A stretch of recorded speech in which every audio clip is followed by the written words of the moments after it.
Okay, it's 2 minutes past. Should I start? Absolutely. All right. You're Ian today, so uh, all right, I'll go ahead. Good morning, everyone. You know me, I'm Siavash.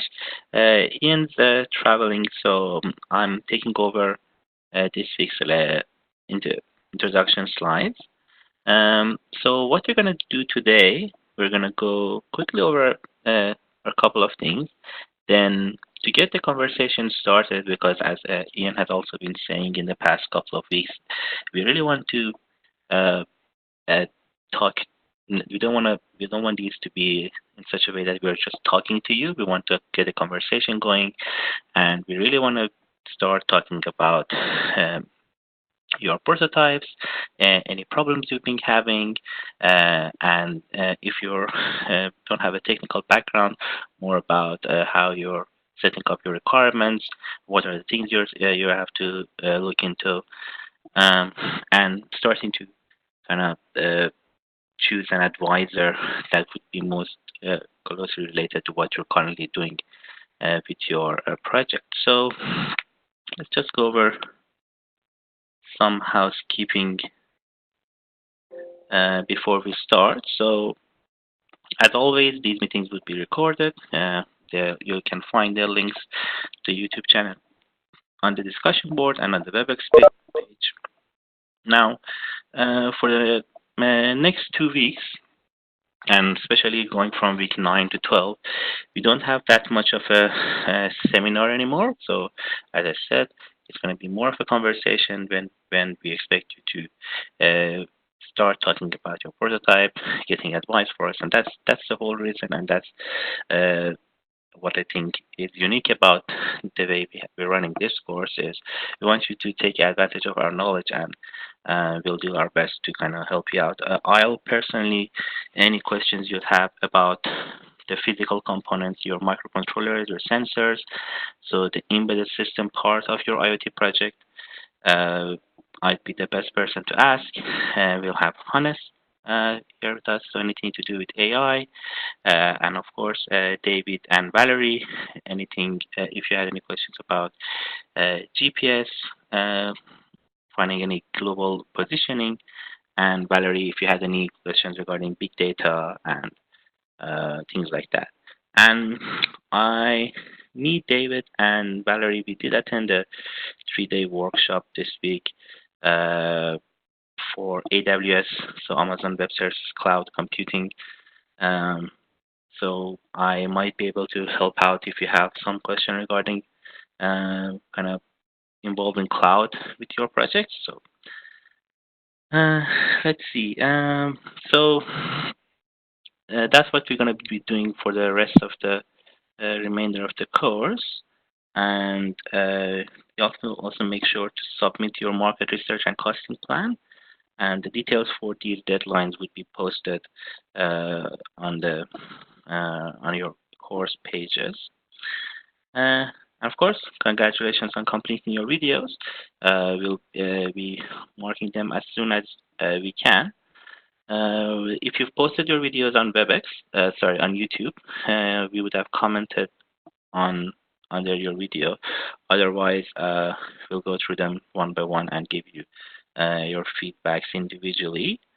Uh, um, I myself haven't seen many of them because I just got access as an educator or something with my edX account I had to fix. But fortunately, I have access now, and I'll start as we move along.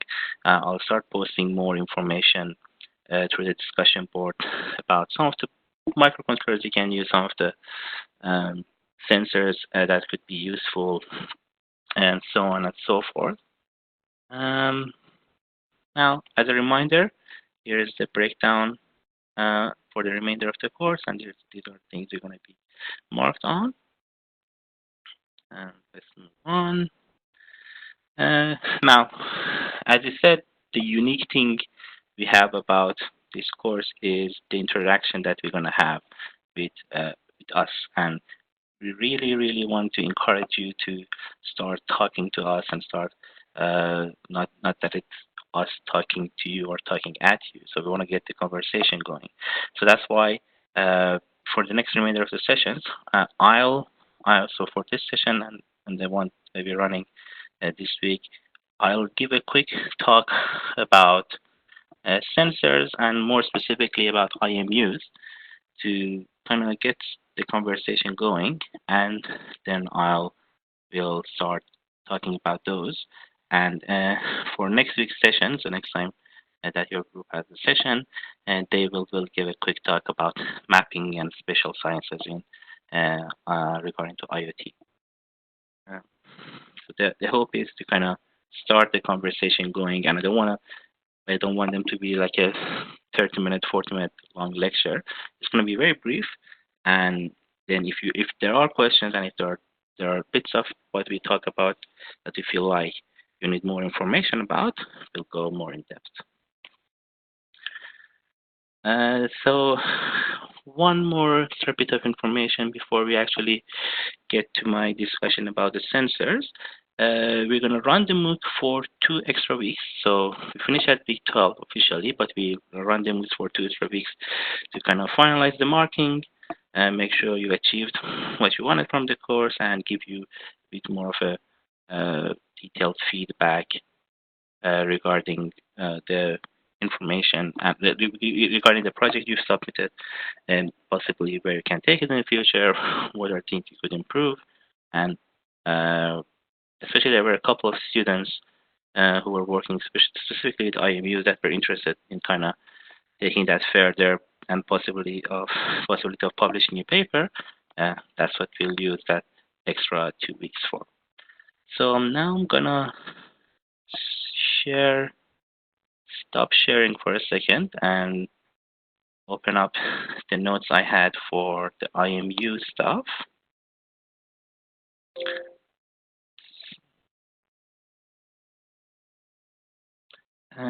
So as I've just messaging, someone has asked, we have grades of the videos project or comments about it. So that's gonna be by the end of next week, because we've just started going through them.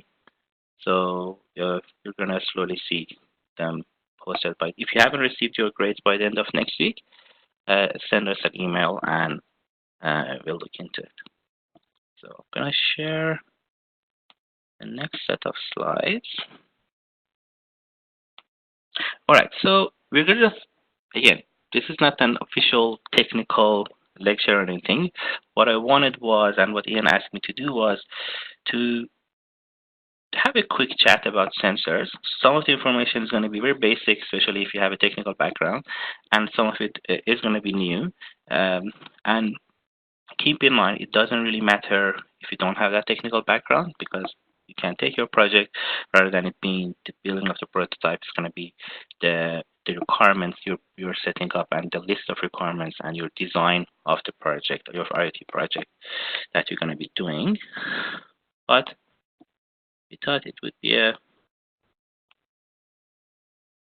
good thing to kind of, again, get the conversation going. So in general, what are sensors? We have them to measure any physical, chemical, or electrical condition.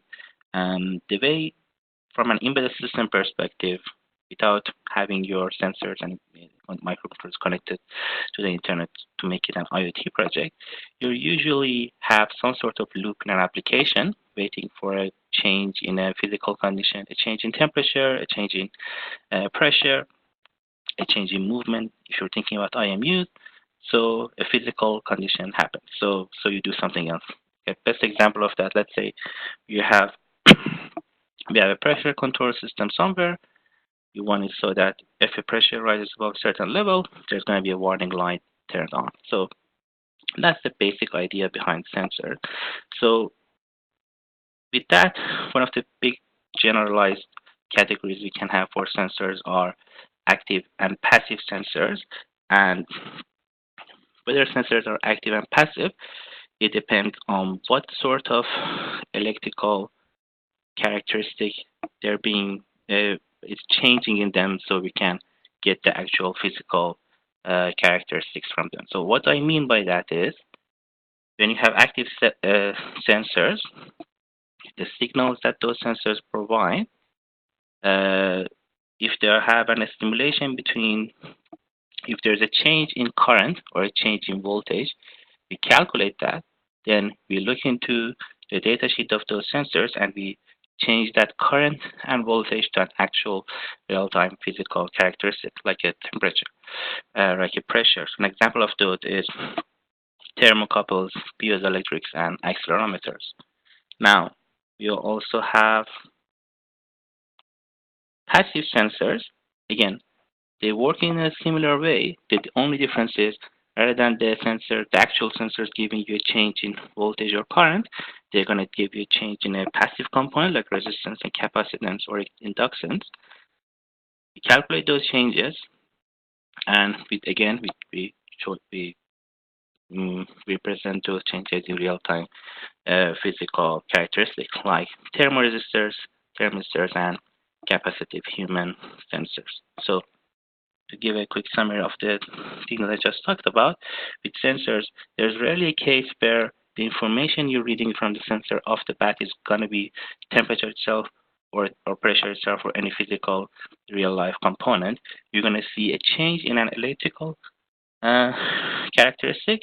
It can be either a change in resistance, capacitance in terms of passive sensors, and it could be a change in voltage or current in terms of active sensors, where we take those changes and we convert those to a real life characteristic. Now, as an example of sensors, we're going to talk about FSRs, force resistive sensors, temperature sensors, and IMUs, and we're going to give you an idea what what are the ways you can read information from a sensor and you can convert those information to a real life characteristics. So with FSR, it's basically a very, very simple sensor. It thinks of it as it's also known as a pressure pad. When you press your hand on it, the resistance that it's producing is going to change. So that's why you can use this to kind of maybe if you wanted to detect the movement of something, very small device, you wanted to capture very, very small pressure, you can use this.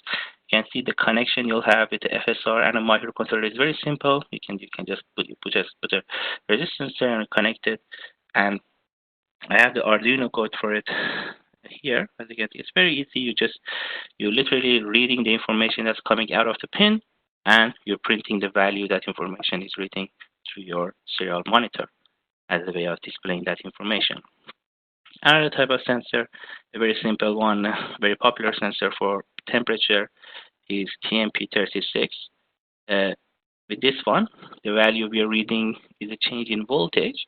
Now, after we read that change in voltage, what we're going to do is use the formula that's in the data sheet. I have it over here to take those changes that we've read to an actual physical characteristic. So the connection here is again very simple. You have 3 pins. One of them is going to be your voltage, one of them is going to be your ground, and the other one is going to be connected to one of the pins of your microcontroller. And those pins are your GPIO pins. That means general purpose input output pins. So all of the pins you see in your micros, those are usually for communicating with external world components. So in this case, our sensor. So again, very simple code for it. At the top of the code, we're just initializing the pin that we've connected to the sensor. We begin our serial because with these examples, when I'm reading the sensor information, I'm just displaying that to my serial monitor. Now, with an IoT system, the thing that would change is you're reading the information, you're converting the information of the sensor to an actual characteristic, and then instead of you passing it to the serial monitor, you would pass it maybe if it's an RF transmitter as a signal to another receiver, or you would just pass it with a Bluetooth module to maybe a mobile phone or something like that.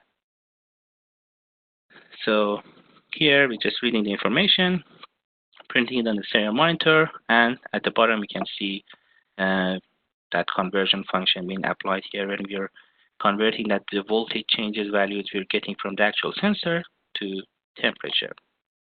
Now, another very useful sort of sensor that Ian is a big fan of is our IMUs, or initial measurement units. What they are, I won't go that much into details about them. If you're interested, I'll post some of these details on the discussion board. But basically, you have the accelerometer, magnetometer, and a gyroscope built on the same IC, and it can be the case that they might divide these three into in a set of two separate ICs, with the magnetometer being separated from those two. And, and we use these IMUs to get uh, we use these IMUs to kind of get orientation going. So you can use them to capture movement. I'm going to show you two separate projects that are currently being researched here at Keratin. Um, I just saw a question pop up whether I'm going to post the codes or not. After I'm done with these discussions, I'll put a couple of the links to the codes, because some of them are just directly from GitHub on the chat box. The videos are going to be recorded, so you can also see them on YouTube, and I'll also post the links to the discussion boards. Let's continue. So basically, with these IMUs, we usually, so with the purpose of the projects that I'm talking about, we've ignored the magnetometer because it's very prone to error and to distortions from the area surrounding it. So we usually just focus on accelerometer and gyroscope. And with these two sets, when you connect your IMU sensor to your device, you're reading the three readings. You're getting three readings, so XYZ for accelerometer and XYZ for your gyroscope. Basically, so we get these three XYZ from the accelerometer, and an equation like this, we can get acceleration. And with the gyroscope and the equation like this with the XYZ that we can get angle of velocity. So that the accelerometer that changes into pitch and yaw, and we can get it here. And with the gyroscope, it gives us rotation of a movement. So let's say I wanted to calculate the movement. Oh, you can't see my video. I'll display that when I stop sharing. Let's say you wanted to calculate the movement of a wrist movement. So if your wrist is moving up and down, you're able to capture that information using the accelerometer. If your wrist is kind of moving around, we are able to capture that information using our gyroscope. All right, so again, I'm skipping lots of this like more detailed information so we can get started on the discussion. When we're talking about these more complicated sensors, we have to also be looking at the concept of signal conditioning. So the signal that we're reading from these sensors, how we can be modify them, so that helps us to kind of read this information a lot more and process them in the future. There are a couple of different signal conditioning things that we need to do. As an example, we're just gonna have a quick look at three of them. So we have a linearization, and you can see when we have our signal and it's a non-linear sensor, and when we linearize that sensor, how that signal is going to look like. Then we'll have amplification, where we essentially give a gain to the signal so we can read the changes better. And of course, one of the more important bits, which is probably the most difficult, is the filtering we have to use the signal to kind of get it off of any of the noise that's going to be apparent in our data that's being captured. So that's what sensors are now. The difference between them, examples of IMUs, and here's a look at two separate projects that are currently going on here at Keratin. One of them, we are tracking white cane movement to kind of build a training system. So using IMUs, just spin over here. So it's basically just an Arduino Pro Mini connected to an IMU sensor, connected to a Bluetooth transfer module for the hardware that's capturing the information. So we kind of sandwich these together. We connect them to a white cane, as you can see in the picture, and a leg. Because the IMUs can give us movement and rotation, we can kind of module a gait, which is the way human works, and then the movement of the wide cane. Because when you're training someone with a wide cane, you have to kind of find a correlation between the leg movement and the cane movement to make sure they're using it correctly. So that's one of the use cases of that.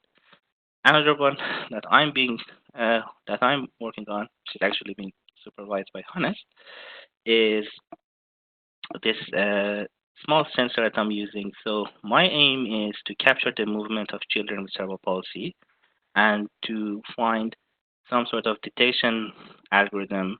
So let's say if you want to connect the sensor, if you wanted to see whether someone has palsy or not, or find the severity of their disability, and try to give them advice and where what sort of physical therapy they would need, specifically if they have problems with the wrist movement.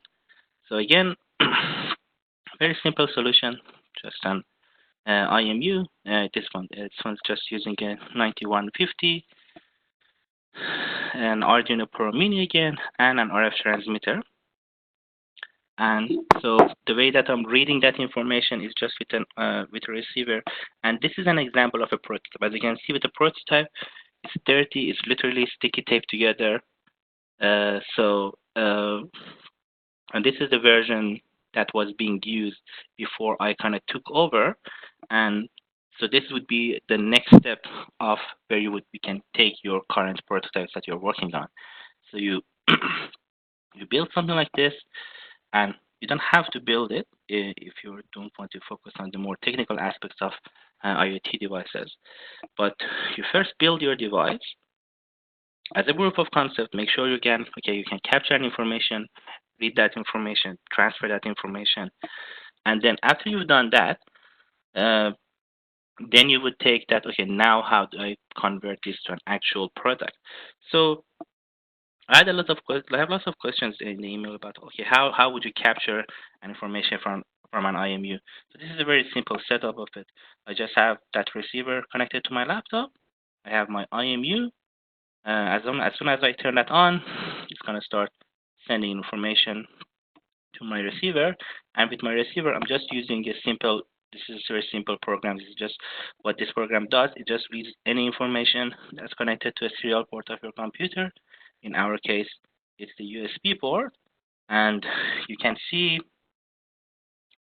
uh, that I'm just using the accelerometer and the gyroscope, and I'm reading the X, Y, Z values for those different axes. So these numbers don't look like pitch and yaw, do they? Because they're just the raw values that are coming out from the sensors themselves. So that's why they're big. So these are the voltage values. Now, I take these values, put them in MATLAB, convert them to actual acceleration and angular velocity. I filter them out, and I get something like this. So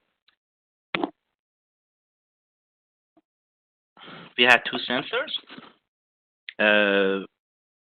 These two sensors, they gave me 6 XYZs for their accelerometer and gyroscope, and then kind of trying to compare all these two values. I'm just showing you between a normal and an abnormal movement, which is the technical term they're used to kind of distinguish between cerebral palsy and not cerebral palsy.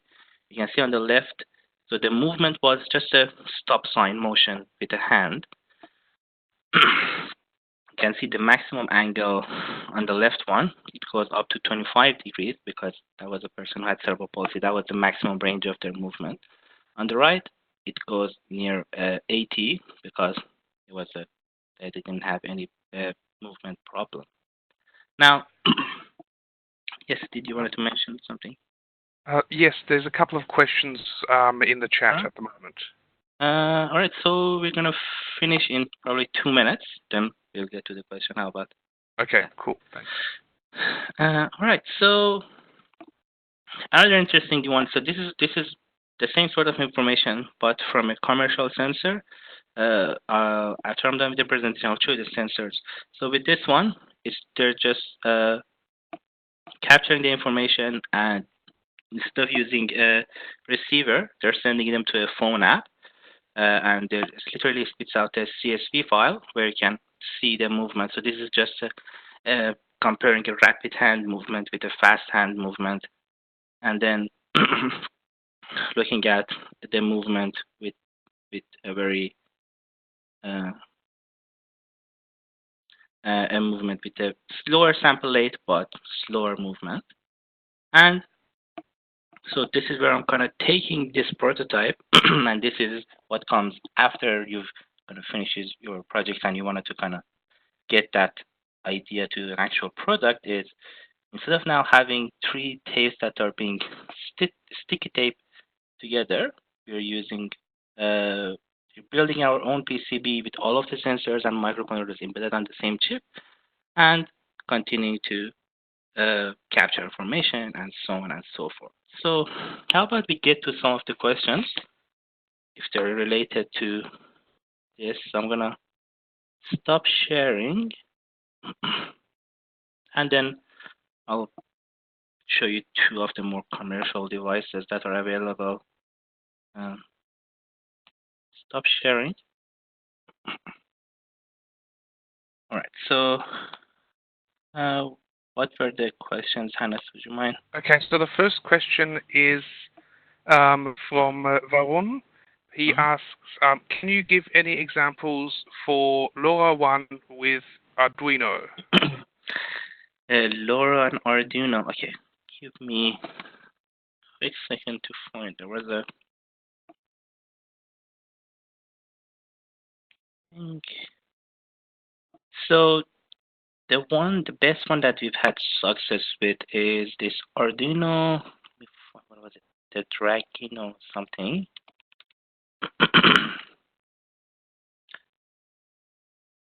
I'll post the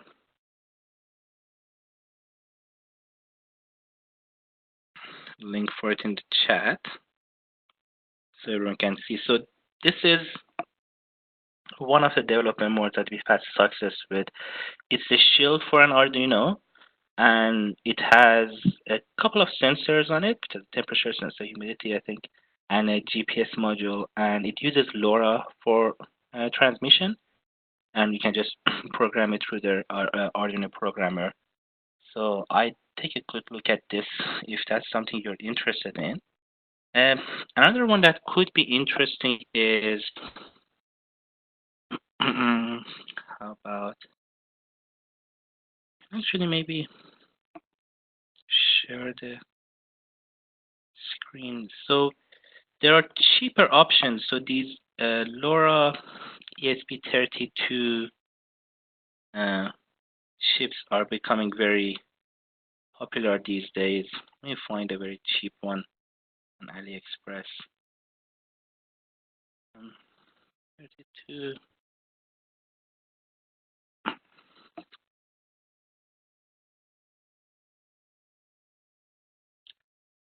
So if you go with something like this, I'll send the link, then I'll share the screen. And then I'll share the screen to kind of show you. All right, so this is a LoRa module. So these ESP32 devices are very popular these days. The reason for that is you can find very cheap versions of them. So the one that I'm showing, this is not that cheap. You can find like a $5 version of it as well.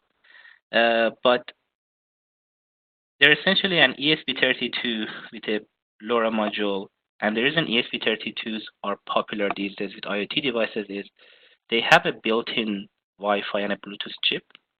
So that allows you to, then you don't have to worry about a separate PCB or a separate extension board to be added to your micro.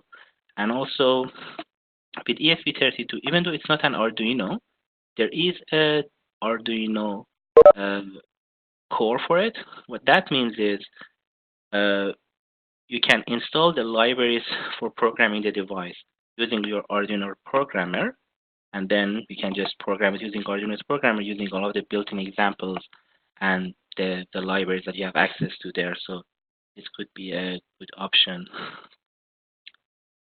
Uh, so what other questions? The next question was from Andrew Stone, asking, do you know of any universal band, as in supports all bands regions, 4G, LTE, PCIe modems or modules? Really off the top of my head, that's probably a better question for Ian. So I would recommend sending him a quick email about that. But if I can think of something, I'll let you know. There was another question to connection of Arduino with the cloud, Azure, and AWS. So the other question is about the cloud and AWS. So as I mentioned, I did spend the last couple of days in a AWS workshop. Now, to get things started with AWS, from me with an engineering background, you do need quite a lot of networking knowledge. So you do need to know about, say, databases, infrastructures, software deployment, and those some of those networking concepts. But I can show you how that kind of environment looks like and what are the different some of the small things you can do with it as a project. So and where you can go to look for that information. Okay, so let me share my screen. So basically, with the cloud, the idea is instead of you having a physical say, computer connection at home, you're building a computer in the cloud. You're taking advantage of the Amazon's hardware to do the computation for you. So, in a the most basic version of a cloud usage is something like a Google Drive or an iCloud, where you're storing your information in the cloud rather than you actually storing your information on a physical device. So, the way this becomes interesting is, say, for my own project. I need to capture information from the sensors. And I want to do, because I want to do pattern recognition, I need to do machine learning with that. Now, with machine learning, the problem with that is you need a very good computer, you need a very good GPU, and you need to have that instant, you need to have a lot of performance to achieve that goal. Now, if you mix IoT with the cloud, instead of having to have a physical high performing computer, you can send that information to the cloud. Then you're taking advantage of a powerful PC that's in the cloud that does the computation for you and then spits back the information. Now, another interesting thing about cloud, like specifically with AWS, is their pricing model. Uh, Say if you wanted to build the same PC as a physical device at home, you're going to pay a lot upfront for it. But with AWS, their pricing is a bit complicated. But like if you were to boil it down to something very simple, it's they want you to really push this idea that it's a pay-as-you-go service or pay-as-you-use service. So you pay for what you use, and depending on how much computation you're doing and how much you're getting advantage of their services, you're going to pay for those services. So for your project, so let me share the screen.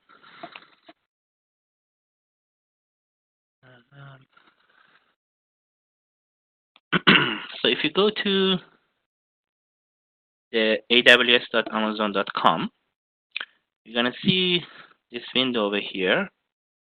And the thing you're looking for is AWS Management Console. Now, I would say it up front, it does require a credit card if you want to build an account.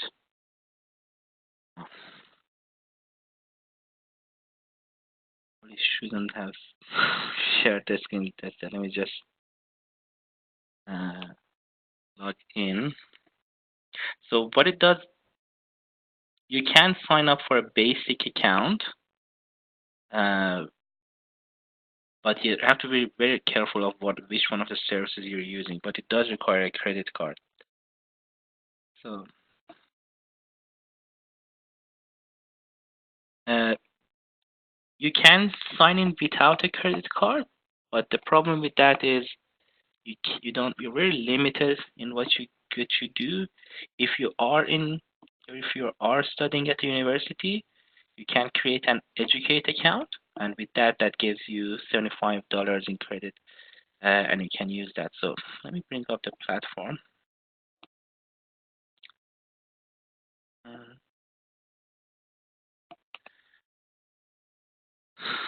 so as a platform, AWS looks something like this.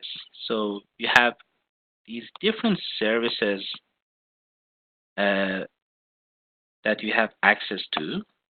So your compute services where you can build those computation. You have your different storages that you have access to, and if you sign up for an account, you can see that there are all these connect an IoT device here at the bottom. So if you click on that, then they have a bunch of videos and a bunch of tutorials on how you would go about doing something like that. So after you register, uh, then you can specify what sort of platform you have, what sort of IoT device you want to use, what sort of SDK it's using, and so on. So this is where you would start. Now, if you wanted to get more information about the actual uh, usages of that, let me find, was it AWS IoT Educate.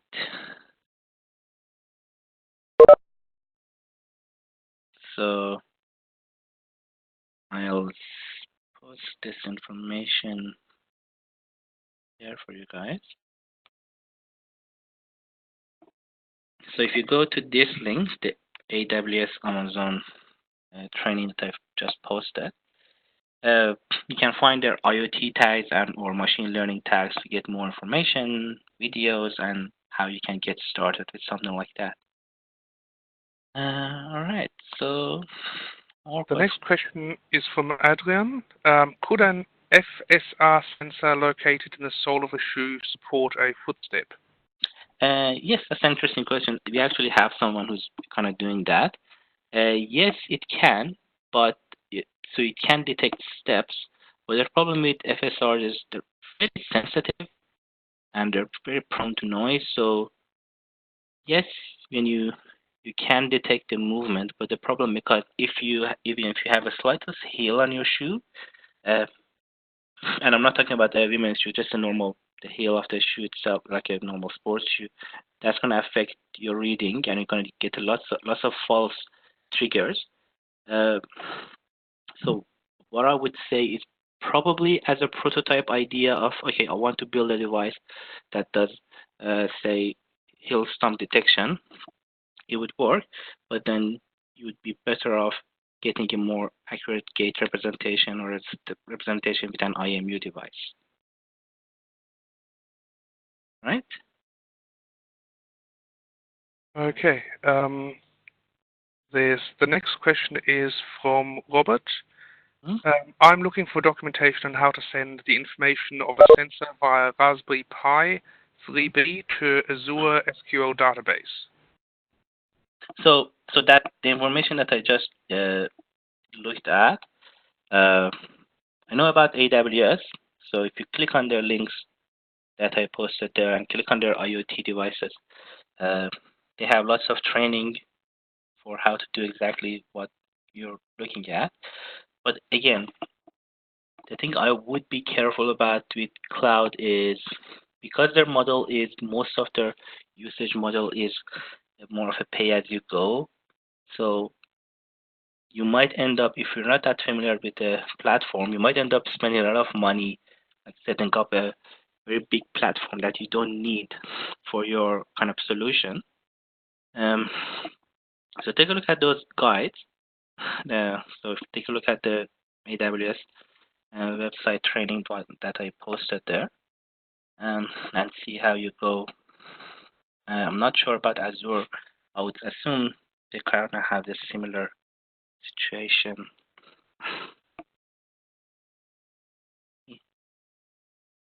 And the rest was a brief. Oh, hang on. Sorry, I muted you rather than me. My apologies. That's okay. All right. So The rest was a brief discussion between Andrew and Adrian about some of the questions you'd answered. And Adrian is suggesting possible 4G modules. So Adrian, maybe if you could post that on the forum or bring it along next week, that would be really appreciated. Or next fortnight.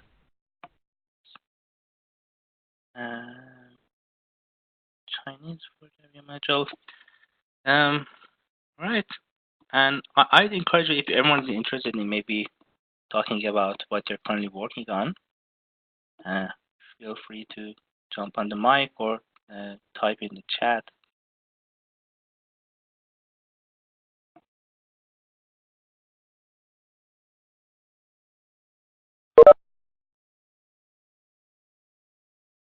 I don't have any questions for now. I can show you a different sort of approach. I know. And if anyone would like to ask a Yep. question verbally, please just use your raise hand option, and I'll unmute you.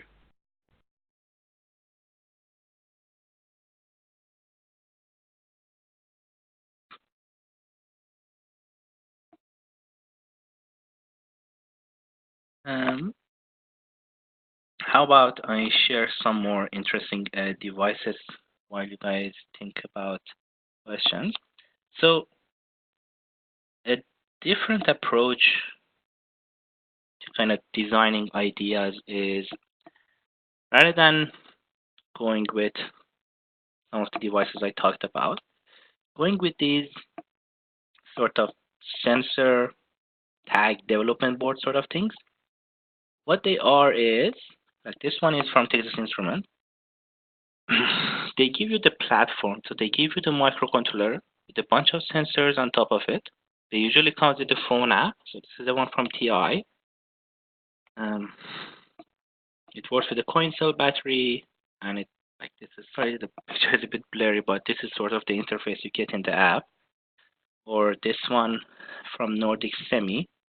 Again, the same idea, a bunch of sensors on the same PCB and a phone application for it. Now, so this is what's kind of available at the market. So the benefit of these sort of solutions is, so these are the things that I talked about. They're open source. They're both open source hardware and software. So they even give you the PCB layouts for both of the sensor tags. So the idea is, if you're working with a proof of concept, it's true that they might be initially slightly more expensive rather than, let's say, buying an Arduino and a separate sensor and kind of building your solution that way. But because they're very flexible with the information they give you about the development board, you can take their idea, you can say, all right, so I just want to use the IMU sensor and I really like the phone application platform that they have for it.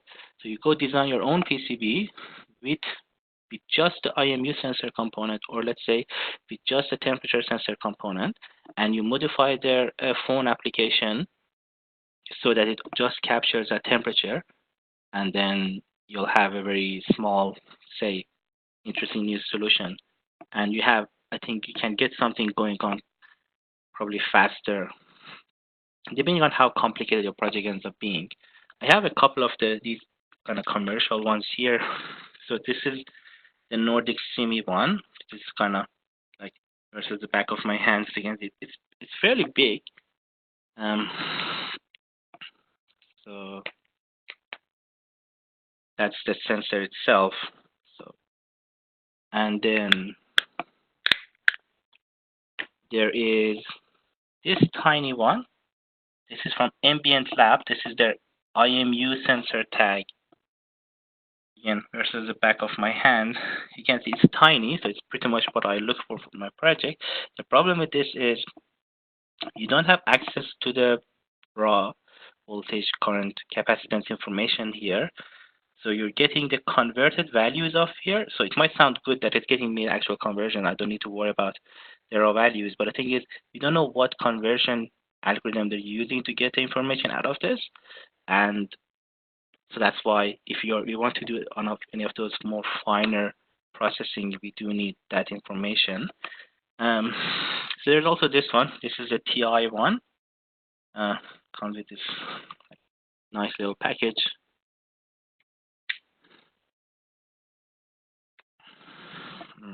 Kind of like that.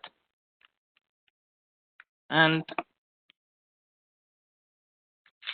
this is the prototype, the initial prototype thing that I showed you that I'm currently using for my own project, which is the idea is I'm reducing the size of that. All right, so if you have questions,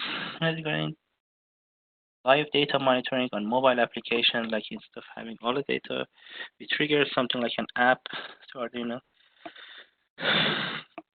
All right, so with that, so that's it. So these sorts of sensors, these are good examples of what you can kind of get from them. Let me share the screen again. So, for example, this screen over here, this is getting essentially the information from that sensor that I showed you, displaying that on your phone screen, and the connection is just via Bluetooth. At the top, that Nordic symbol you see at the top, it gives you, that's a 3D model of the sensor. So when you move it around, you can see that being moved. And at the bottom, you'll have access to like a gravitational field of the application. Now, if of the movement of the sensor. Now, if you wanted to start writing your own mobile app, I do recommend having a chat with David. He's working lots of sorts of mobile development and especially iOS development. So he can help you a lot with that. Otherwise, you can look at these two devices, the Nordic 52 thingy and Texas Instruments sensor tag, because they provide the source code for their phone apps, and take a look to see how they're setting up the sort of signals they're reading from the sensor. You're going to get an idea of where you would start. And I think one thing I forgot to I'm going to emphasize again is look at the list of the faculty advisors you have access to and see which ones would be kind of more suitable to what you're doing, and then you can get more in contact with us. We can set up, we can connect to using emails, and Ian in a week or two is going to be a lot more free because he's going to finish up one of his units, so be able to set up some one-on-one meetings as well if you need it. Has anyone with this group kind of started on building a physical prototype? I'd love to know what platform you're working on. That's the question, Hannes? I'm working on a platform. I've been using an Arduino with a sensor of an accelerometer, and also to measure the body temperature. And I've been struggling with many things, from shortcuts to bad programming to many other things. I think I've been, solving each problem at a time. I exchanged some emails with Professor Ian Murray, and he gave me great ideas of modifying the type of sensor and using a different one. I cannot change the type of sensors because I think one of the advantages of the one that I'm using is that I don't need to do any cabling or any modification into my. It's a chest protector for Taekwondo, and if I use a different type of sensor, I will need to wire the chest protector in order to sense the impact or sense, the resistance or whatever else. And if I just use the accelerometer and but just with pure math, I detect that it's a kick, receive it, and how strong is the kick. then it's a great differentiator and a value added because I can move it from any type of chest protector to any other type, and it doesn't have to be an electronic one, and it could be like a huge advantage. But it's been killing me. I swear you, it's been killing me. I start with a huge Arduino and a board and everything. Now I transform into. Let me try to show you. Let me see. Where is the camera here? Okay, got it. Camera, or maybe here. So I start with a huge one, and so far I get to this little stuff. Yeah, that's good. Yeah, just that I need to press one side to make it work, and then I play with my accelerometer. Right. So, I mean, I don't think I have a career on the hardware. No, why not? Look, as a prototype. But it's clear enough if I need to explain somebody what I'm looking for. Yes. And I saw your cool examples, and you have great ones. And I hope one day to transform this into a little stuff that I can place, in the chest protector. I see. Because that could be the great difference. If I don't have to attach anything to the, to the chest, that will be useful. But concerns about, for example, you were talking about the temperature sensor. Right. And my first concern on that is I don't know if the one that you show could be for body temperature, because what I'm trying to measure is body temperature. I'm trying to measure the heart rate, but then I got into different troubles or problems because if you have this chest protector for Taekwondo, they kick you. You don't want to have anything there, You want to be protected, so it has to be kind of inside the chest protector. Right, and then. Or it should be really flat and safe, like like just a little tape or something like that. True. So I'm facing a lot of challenge, but I find it. So is the idea to kind of monitor when someone's like in a match, monitor the kind of temperature and their movement and that sort of information? Yeah, I want to measure many things. First, I want to know the impact, how hard it was to receive the kick, or how hard you're kicking, at the same time, so you can monitor both sides. How strong you're hitting, how strong they're hitting you, and that has kind of an intention because the rules so far, the sensor that they use in the Olympics and the official games, is something called Hall effect. I think that's the name. It's just a magnet. So when you touch the magnet, they put some on the feet, and when it just touch the chest, it's point. But what if you put the feet there and you touch and point? Come on, you have to feel the other guy, right? You have to really make them feel the punch. So my intention is to feel the punch, but then I thought it not to be commercial accepted. So I was worried in the health of the athletes to be punched. So you want to know if it's okay or not. And then I thought it was a cool idea to put the heart rate and the temperature because, I'm an old guy. I mean, I'm 50 and over and I still fight. So I want to know if I'm going to have a heart attack before, it starts. So it will be nice to monitor my heart. But all the sensors that I found, they're kind of thick, and I'm concerned to put that stuff there, receive a kick, and then I'm gonna wear it internally.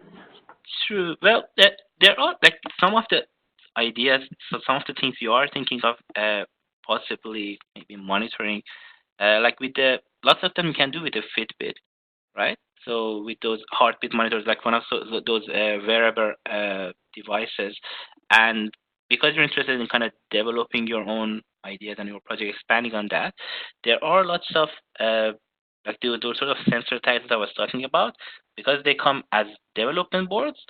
Uh, I've seen a bunch of like wearable options for those as well. So it should be a wearable thing, which would make it small, right?